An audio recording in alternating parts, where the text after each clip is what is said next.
ஹல்லேலூயா. இந்த நாளுக்கான கர்த்தருடைய வார்த்தை, கர்த்தர் நீ போ, நான் உன் வாயோடே இருந்து நீ பேச வேண்டியதை உனக்கு போதிப்பேன்.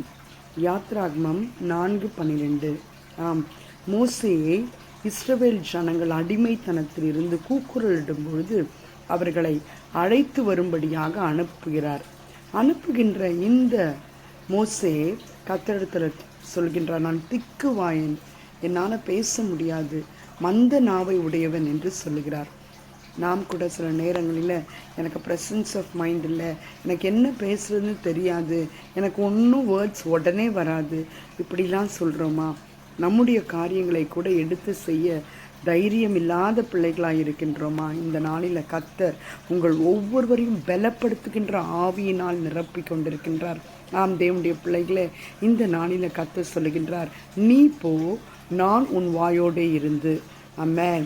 நீ போக வேண்டியவர்கள் நீங்கள் தான். ஆனால் கர்த்தர் சொல்கிறார், நான் உன் வாயோடு இருந்து பேசுவேன், நான் உனக்கு போதித்து உன்னை நடத்துவேன். ஆம் தேவனுடைய பிள்ளைகளை, உங்களுடைய வாழ்க்கையின் காரியங்கள், உங்களுடைய ஊழியத்தின் காரியங்கள், உங்களுடைய பிள்ளைகளின் காரியங்கள் எல்லாவற்றிலும் கர்த்தர் உங்களை போக சொல்லி அழைக்கின்றார். நீங்கள் போகும்பொழுது அந்த இடத்துல நீங்கள் செயல்பட போகிறதில்ல, கர்த்தர் உங்களோடு இருந்து செயல்பட்டு உங்களுடைய வாழ்க்கையின் காரியங்களில் கர்த்தர் ஜெயமாய் மாற்றுவார். அவர் உங்களோடு இருக்கிறார் என்பதை அறிந்து கொள்ள கர்த்தர் இந்த வார்த்தையின் மூலியமாய் உங்கள் ஒவ்வொருவரையும் பலப்படுத்தி ஆசீர்வதிப்பாராக. Amen. God bless you. Have a blessed day.